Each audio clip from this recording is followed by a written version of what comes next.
وَلَقَدْ يَسَّرْنَا الْقُرْآنَ لِلذِّكْرِ فَهَلْ مِن مُّدَّكِرٍ۔ السلام علیکم ورحمۃ اللہ وبرکاتہ۔ الحمد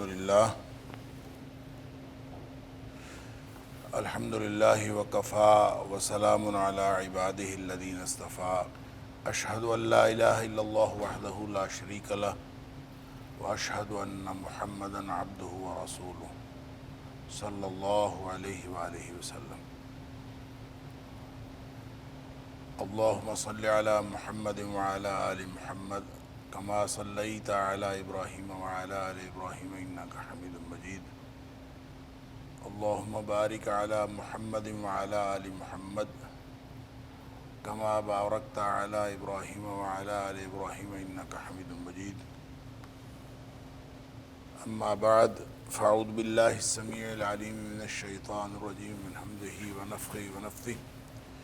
بسم اللہ الرحمن الرحیم۔ یسمع آیات اللہ تتلی علیہ ثم یصر مستکبرا کأن لم یسمعها فبشرہ بعذاب علیم۔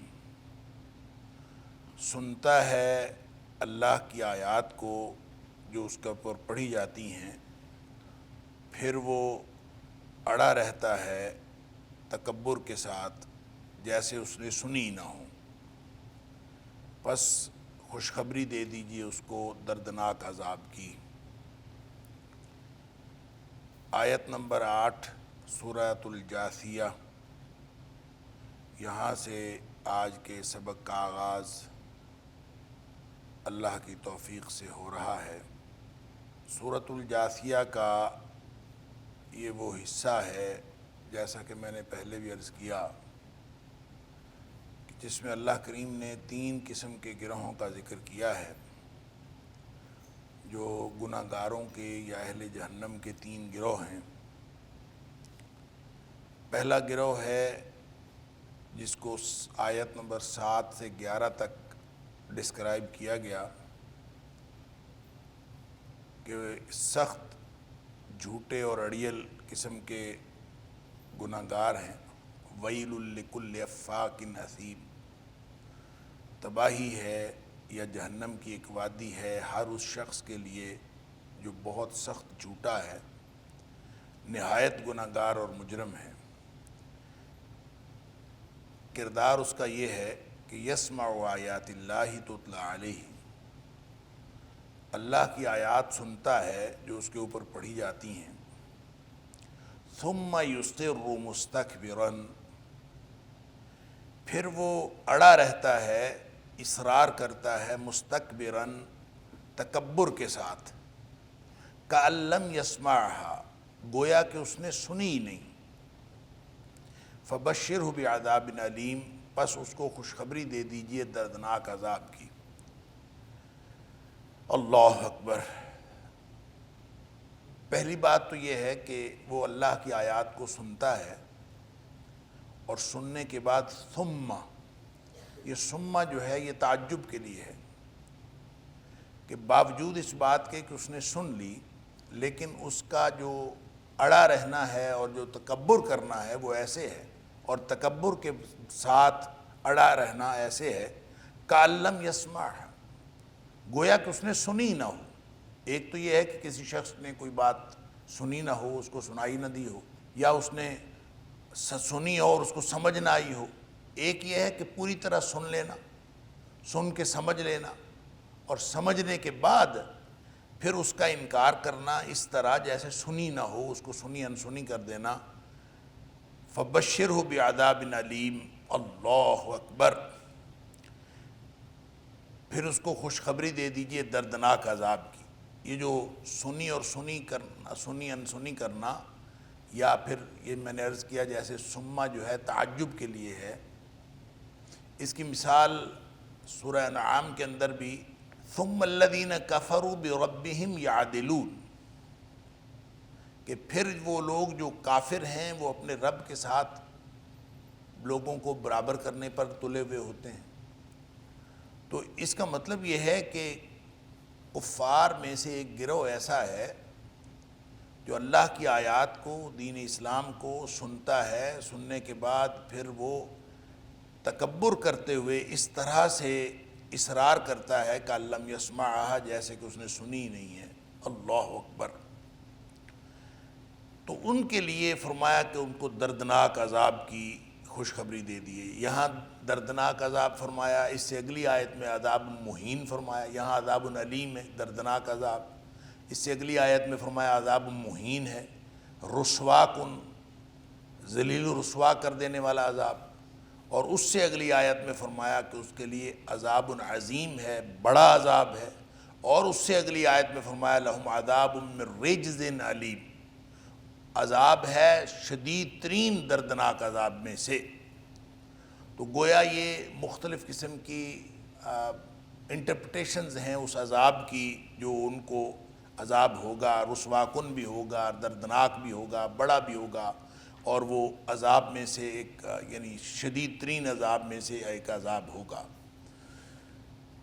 فرمایا وَإِذَا عَلِمَ مِنْ آيَاتِنَا شَيْئًا اتَّخَذَهَا هُزُوًا، اس کا کردار یہ ہے کہ جب وہ کوئی چیز اس کو معلوم ہو جاتی ہے، وَإِذَا عَلِمَ مِنْ آيَاتِنَا، ہماری آیات میں سے کوئی چیز، شَيْئًا، کوئی چیز اس کو معلوم ہو جاتی ہے، اس کو علم ہو جاتا ہے، اتَّخَذَهَا هُزُوًا، تو اس کو پھر وہ مذاق بنا لیتا ہے۔ اللہ اکبر۔ اولئک لہم عذاب مہین، یہ وہ لوگ ہیں جن کے لیے رسوا کن عذاب ہے۔ اللہ کی آیات کو سننا اور سننے کے بعد کسی چیز کا علم ہو جانا اور اس کو سمجھ بھی لینا، اور سمجھنے کے بعد پھر اس آیت کا انکار کر دینا یا اس آیت کا مذاق اڑانا، اتخذھا ہزوا۔ یہ جو ہا ہے یہ دو طرح سے اس کی یہ ضمیر کا جو ہے وہ اشارہ ہو سکتا ہے۔ مثلاً یہ کہ یہ ایک تو اس آیت کی طرف ہو سکتا ہے جس آیت کو اس نے معلوم کر لیا، جس کا علم حاصل ہو گیا، پھر اسی کو مذاق اڑا لیا، یعنی اسی کا بجائے اس کے کہ اس کی تفہیم حاصل کرنے کے بعد اس پر یقین کرے، اس کا مذاق اڑانا شروع کر دیا۔ اور پھر ہا جو ہے یہ جمع کے لیے بھی ہے، یعنی ایک آیت سن لینا یا کچھ سمجھ لینا اور پھر اس کو سن کر سمجھ کر پھر اس کا مذاق ہی نہیں اڑانا بلکہ ساری آیات کا مذاق اڑانا، اور اللہ کی آیات کا وہ مذاق اڑاتا ہے۔ وَإِذَا عَلِمَ مِنْ آيَاتِنَا شَيْئًا اتَّخَذَهَا هُزُوًا، کوئی ایک بات وہ علم حاصل کر لیتا ہے کچھ تو پھر اس کا مذاق اڑاتا ہے۔ اولئک لہم عذاب مہین، یہ وہ لوگ ہیں جن کے لیے رسوا کن عذاب ہے۔ من ورائہم جہنم، اللہ اکبر، جہنم ان کے تعاقب میں رہتی ہے۔ من ورائہم جہنم، یہ ورا ہے نا، ورا اس کا معنی آگے بھی ہوتا ہے، اس کا معنی پیچھے بھی ہوتا ہے، یعنی ورا کا معنی کوئی چیز پیچھے لگی ہوئی ہو، تعاقب میں ہو، وہ بھی ورا ہے، اور کوئی چیز آگے تیار پڑی ہو، یعنی من ورائہم جہنم، یا جہنم ان کے آگے تیار ہے اور یہ جہنم میں گرنے والے ہیں، یا جہنم ان کے تعاقب میں ان کے پیچھے لگی ہوئی ہے، دونوں معنی صحیح ہیں۔ یہ بالکل اسی طرح جیسے سورہ کہف کے اندر آتا ہے، وہ جو مساکین تھے جن کی کشتی تھی، تو اس کشتی کے بارے میں فرمایا کہ وہ دو مسکینوں کی کشتی تھی، یا مساکین کی کشتی تھی، کان وراءہم ملک، ان کے پیچھے ایک بادشاہ تھا۔ اب اس کا ترجمہ آپ ورا کا معنی بادشاہ پیچھے تھا یا بادشاہ ان کے آگے تھا، دونوں باتیں ٹھیک ہیں۔ اور وہ یاخذ کل سفینۃ غصبا، وہ مختلف کشتیاں پکڑ رہا تھا، تو اس کی وجہ سے اس کو داغدار کر دیا، اس کا پھٹا توڑ دیا۔ تو ورا کا معنی آگے بھی ہے اور ورا کا معنی پیچھے بھی ہے، اور دونوں طرح اس کا معنی سوٹ کرتا ہے کہ کوئی چیز اس کے بالکل آگے آنے والی ہو تو بھی ورا ہے۔ اصل میں ورا اس چیز کو کہتے ہیں جو آنکھوں سے اوجھل ہو، جو آنکھوں سے اوجھل ہوتی ہے اس کو ورا کہتے ہیں، لہذا وہ بھی ورا ہو سکتی ہے جو آگے ہے، اور وہ بھی ورا ہو سکتی ہے جو پیچھے ہے۔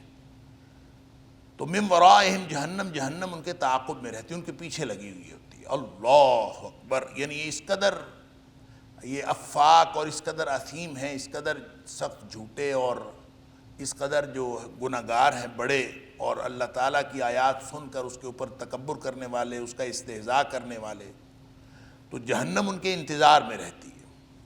وَلَا يُغْنِي عَنْهُمْ مَا كَسَبُوا شَيْئًا، اور ان کو کوئی فائدہ نہیں دے گا جو کچھ بھی انہوں نے کمایا، جو کچھ بھی انہوں نے کمائی کی، ان کو کچھ بھی فائدہ نہیں دے گا، یعنی نہ ان کے اموال، نہ ان کے اولادیں، نہ ان کے اعمال، ان کو کوئی چیز فائدہ نہیں دے گی۔ اللہ اکبر۔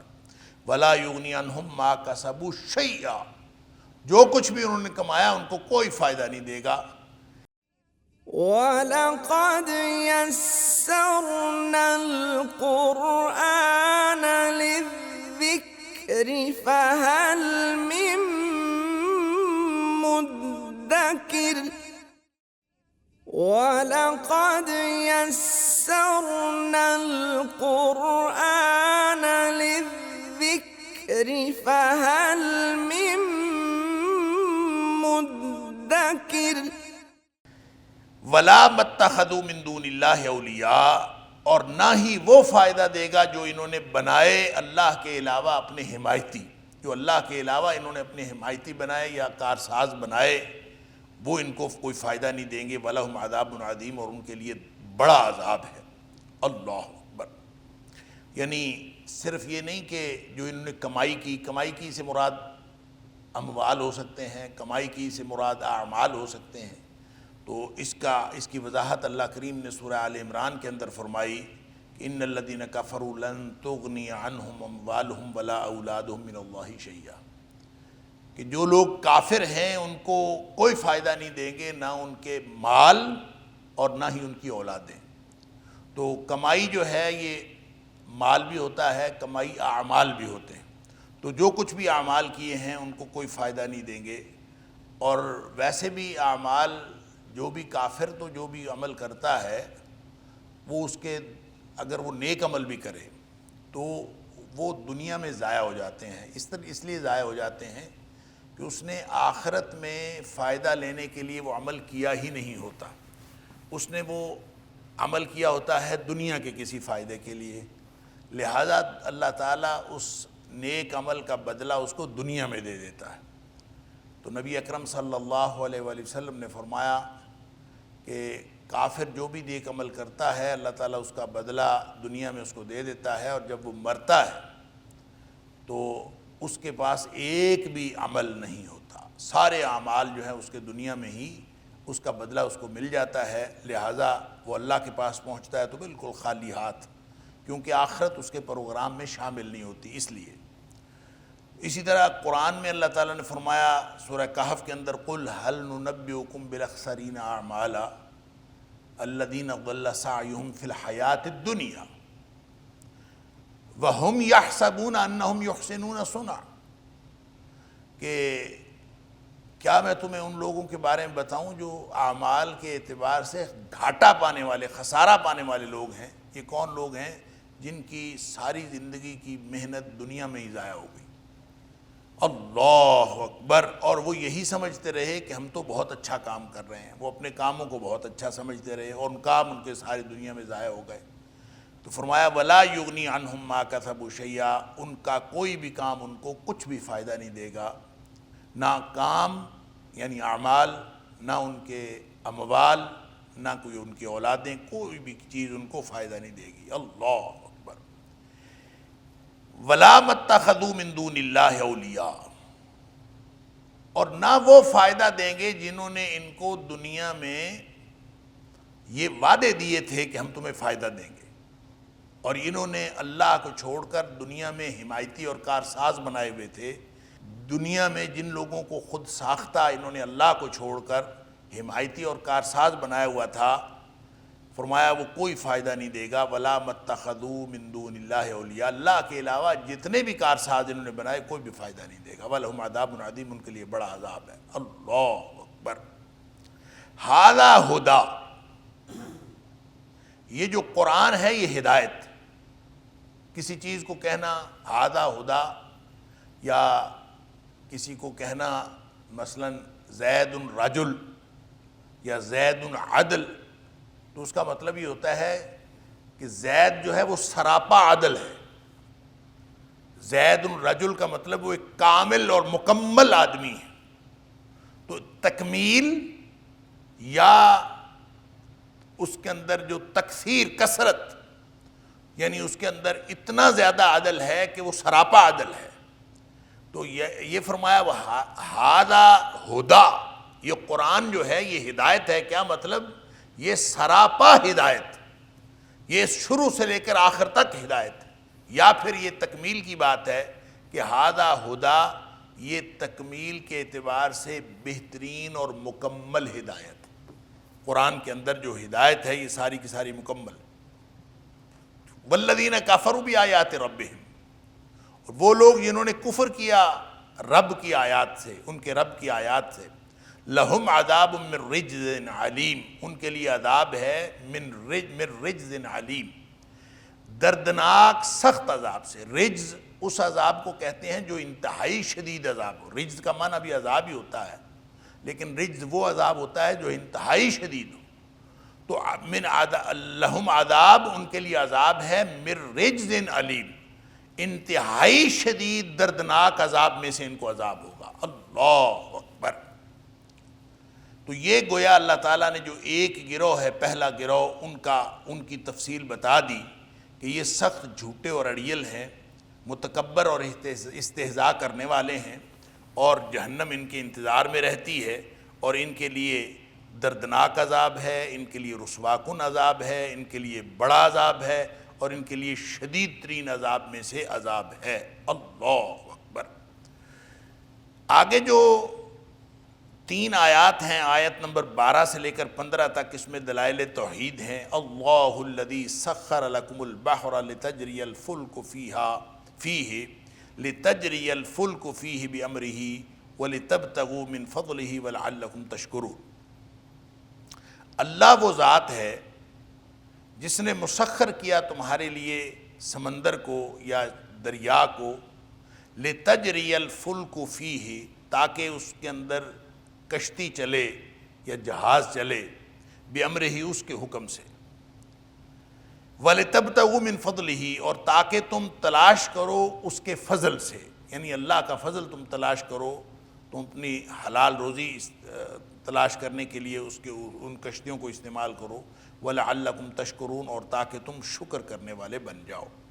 وَسَخَّرَ لَكُم مَّا فِي السَّمَاوَاتِ وَمَا فِي الْأَرْضِ جَمِيعًا مِّنْهُ، اور تمہارے لیے مسخر کیا ما فی السماوات و ما فی الارض، جو کچھ آسمانوں میں ہے اور جو کچھ زمین میں ہے، جمیعاً، سارے کا سارا مسخر کیا.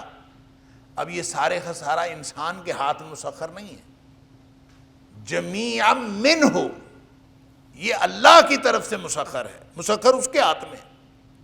اور اس نے جیسے فرمایا کہ وَخَلَقَ لَكُم مَّا فِي الْأَرْضِ جَمِيعًا، زمین میں جو کچھ ہے یہ سارے کا سارا تمہارے لیے بنایا ہے. اب ظاہر ہے اس میں حلال بھی ہے، اس میں حرام بھی ہے، اس میں مختلف چیزیں ہیں، تو ہر چیز تو انسان کے لیے نہیں ہے. تو ساری چیزیں ہیں تو اللہ کے کنٹرول میں، اور اللہ نے تمہارے کنٹرول میں دی. تو ساری کائنات، زمین و آسمان کی ہر چیز جو ہے وہ انسان کے کنٹرول میں نہیں ہے وہ اللہ کے کنٹرول میں. لیکن وہ اللہ نے ان میں سے بہت ساری چیزیں جو ہیں وہ انسان کے لیے، انسان کے ہاتھ میں دے دی ہیں. اس لیے فرمایا وَسَخَّرَ لَكُم، مسخر کی اس نے تمہارے لیے،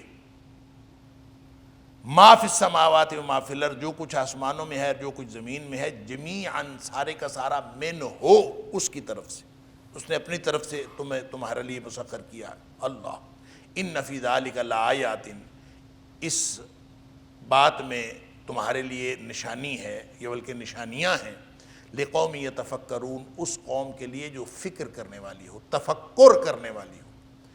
فکر کرنا ایک تو سوچ ہے جو آتی ہے اور چلی جاتی ہے، ایک تفکر کا عمل ہے، اور تفکر کا عمل جو ہوتا ہے وہ ارادی عمل ہوتا ہے. اور قرآن کے اندر تفکر کرنا یہ ایک قرآن کے حقوق میں سے ایک حق ہے، اور قرآن کی تفہیم تفکر کے بغیر نہیں ہوتی. اور اللہ کریم نے جو کائنات کی نشانیاں ہیں، چاہے وہ قرآن حکیم کے اندر بیان ہوئی ہیں، چاہے وہ ارد گرد پھیلی ہوئی کائنات میں نشانیاں ہیں، ہر طرح کی نشانیوں میں غور و فکر کرنے کا حکم دیا ہے۔ جب انسان غور و فکر کرے گا، چاہے وہ قرآن کے اندر بیان ہونے والی آیات ہیں، چاہے وہ ارد گرد پھیلی ہوئی کائنات میں آیات ہیں، جب وہ ان آیات کو سمجھے گا تو یہ آیات سمجھ میں آ جائیں گی، کائنات کی تفہیم حاصل ہوگی۔ جب کائنات کی تفہیم حاصل ہوگی تو اس کو قرآن کی آیات سمجھ میں آنی شروع ہو جائیں گی۔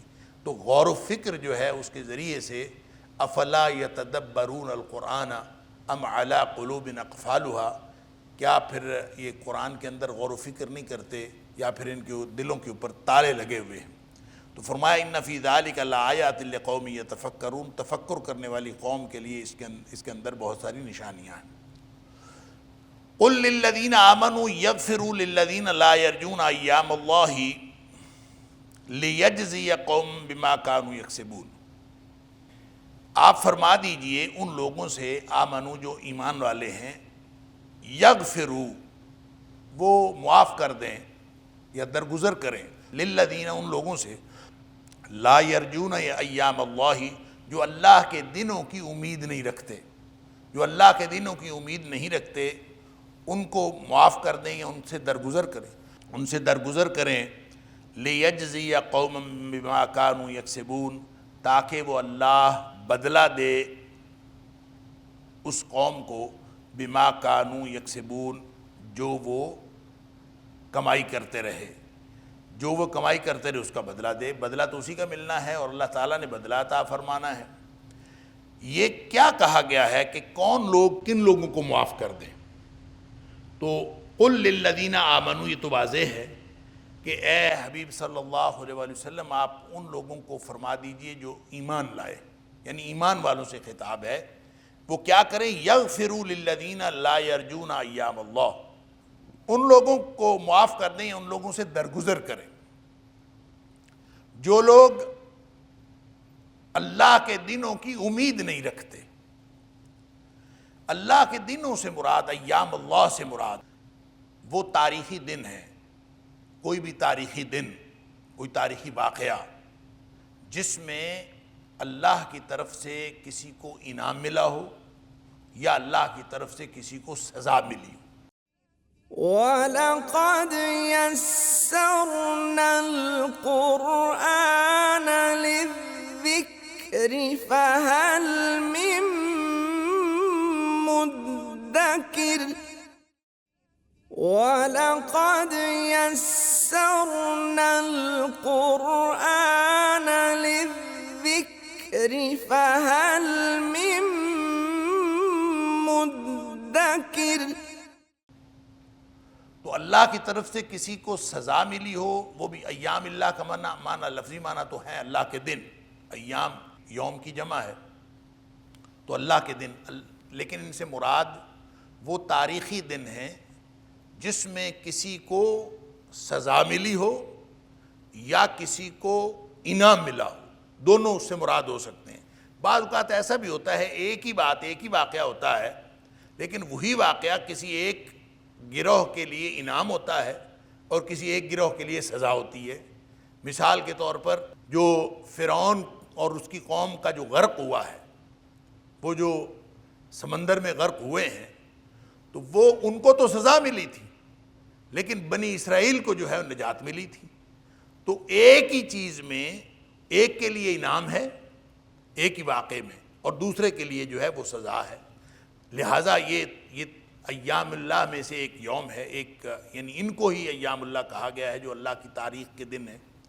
تو ان میں ایسے لوگ ہیں جو لا یرجونا، جو امید نہیں رکھتے، امید نہیں رکھتے ہوگا تو پھر بھی ان کا دونوں کا معنی ہوگا، یعنی سزا کی امید نہیں رکھتے یا انعام کی امید نہیں رکھتے۔ تو جو سزا کی امید رکھتے ہیں وہ تو خوف ہوتا ہے، سزا کی امید جس کو یہ ہو کہ مجھے سزا ملے گی تو یہ امید تو خوف ہوتا ہے، لہٰذا اس کا مطلب ہے نہ وہ خوف رکھتے ہیں کسی سزا کا اور نہ وہ کسی انعام کی امید رکھتے ہیں۔ ایسے لوگ جو ہیں ان کو معاف کر دیے۔ تو یہ کون تھے اس طرح کے کردار والے؟ ظاہر ہے اس طرح کے کردار والے کفار تھے، تو کفار کو کہا جا رہا ہے۔ جہاں تک ایام اللہ کی ڈیفینیشن ہے، خود نبی کریم صلی اللہ علیہ وآلہ وسلم نے ایام اللہ کی ڈیفینیشن فرمائی ہے۔ مسلم شریف کی حدیث ہے، نبی کریم صلی اللہ علیہ وآلہ وسلم نے فرمایا، ابی بن کعب رضی اللہ تعالی عنہ اس حدیث کے راوی ہیں، وہ کہتے ہیں سمعت رسول اللہ صلی اللہ علیہ وسلم، میں نے اللہ کے رسول صلی اللہ علیہ وسلم سے بات سنی کہ آپ نے یہ فرمایا کہ موسیٰ علیہ السلام جو تھے وہ اپنی قوم کو تذکیر کر رہے تھے، بینما موسیٰ علیہ السلام قومہ یذکرہم، موسیٰ علیہ السلام اپنی قوم کے درمیان کھڑے تھے، یذکرہم بایام اللہ، وہ ان کو ایام اللہ کے ذریعے تذکیر کر رہے تھے۔ یہ وہ چیز ہے جس کو امام یہ جو شاہ ولی اللہ ہیں انہوں نے تذکیر بایام اللہ کہہ کے قرآن کی ایک آیات کی ایک باقاعدہ قسم بتائی ہے۔ یعنی وہ ساری کی ساری آیات جن میں تاریخی واقعات نقل کیے گئے ہیں، چاہے وہ سزا کے واقعات ہیں، چاہے وہ انعام کے واقعات ہیں، جو قرآن حکیم کے اندر تاریخ بیان ہوئی ہے، وہ ساری کی ساری تاریخ جو ہے اس کے ذریعے قرآن تذکیر کرتا ہے، تو گویا وہ تذکیر بایام اللہ ہے۔ تو نبی اکرم صلی اللہ علیہ وسلم نے فرمایا کہ موسیٰ علیہ السلام جو ہیں وہ اپنی قوم کو یذکرہم بایام اللہ، وہ اللہ کے دنوں کے ساتھ یعنی تاریخی واقعات کے ساتھ ان کو تذکیر کر رہے تھے، اور ساتھ فرمایا وایام اللہ، اور اللہ کے دن ہیں، اس سے مراد کیا ہے؟ فرمایا نعماؤہ وبلاؤہ، جو ایام اللہ ہیں یہ اللہ کی نعمتیں بھی ہیں، نعماؤہ اللہ کی نعمتیں ہیں، وبلاؤہ اور اس کی طرف سے آزمائشیں ہیں۔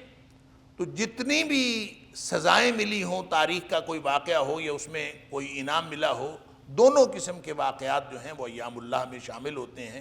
یہ خود نبی کریم صلی اللہ علیہ وسلم نے اس کی ڈیفینیشن فرما دی۔ امید کون نہیں رکھتے؟ کون لوگ ہیں جن کو نہ کسی سزا کا خوف ہے اور نہ کسی انعام کی امید ہے؟ جو مومن ہیں وہ تو انعامات کی امید بھی رکھتے ہیں، اور وہ تو عذابوں کا خوف بھی رکھتے ہیں۔ مومن تو خوف رکھتے ہیں، اور بلکہ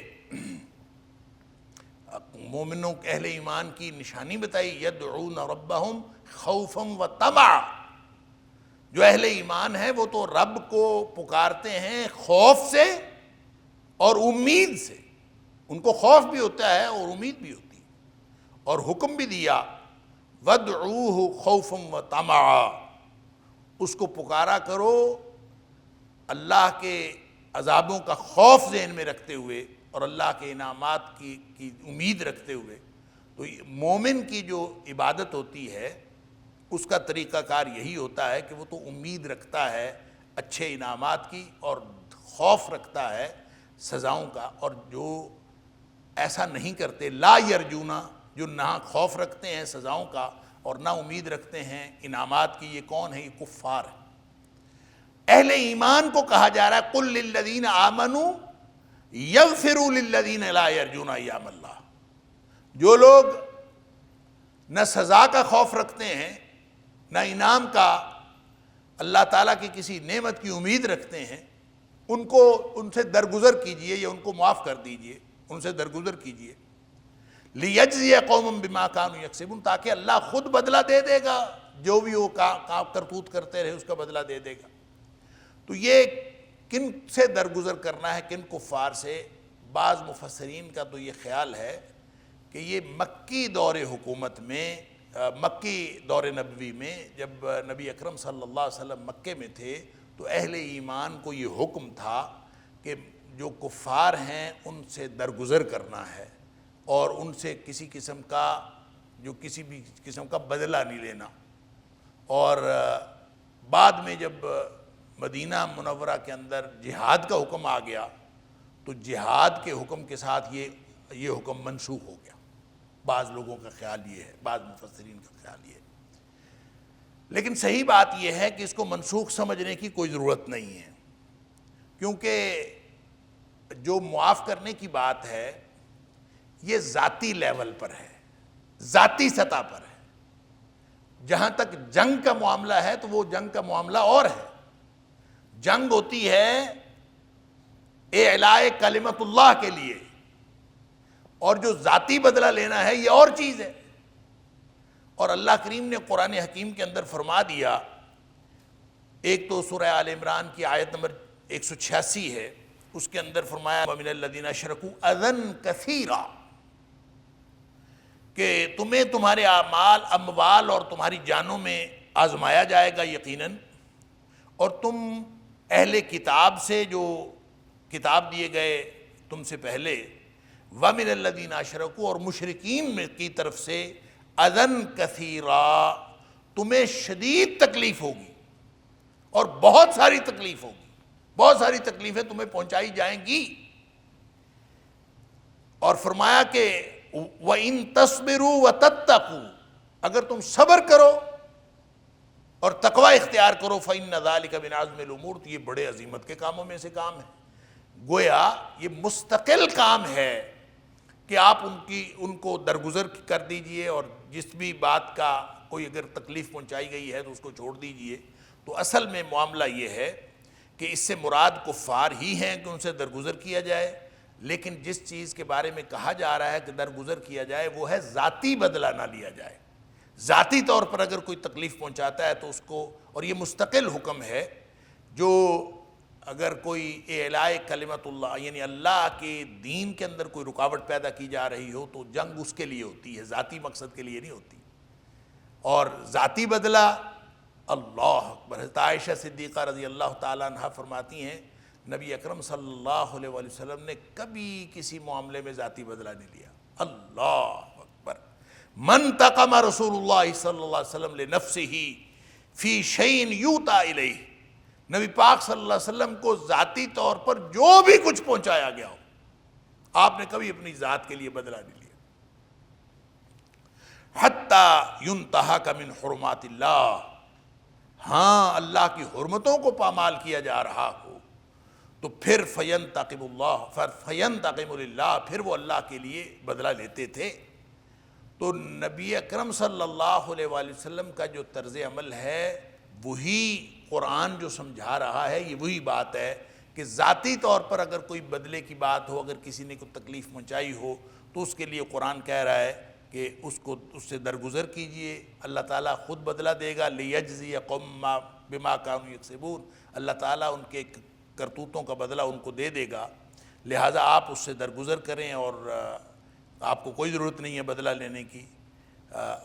لیکن اگر کوئی اللہ کی حرمتیں پامال ہو رہی ہوں تو پھر جو جنگ لڑنا ہے اجتماعی طور پر یا پھر جو دین اسلام کے لیے، وہ اور معاملہ ہے، اور دونوں حکم اپنی اپنی جگہ موجود ہیں، کسی بھی حکم کو منسوخ سمجھنے کی کوئی ضرورت نہیں۔ إن هذا القرآن يهدي للتي هي أقوم ويبشر المؤمنين الذين يعملون الصالحات أن لهم أجرا كبيرا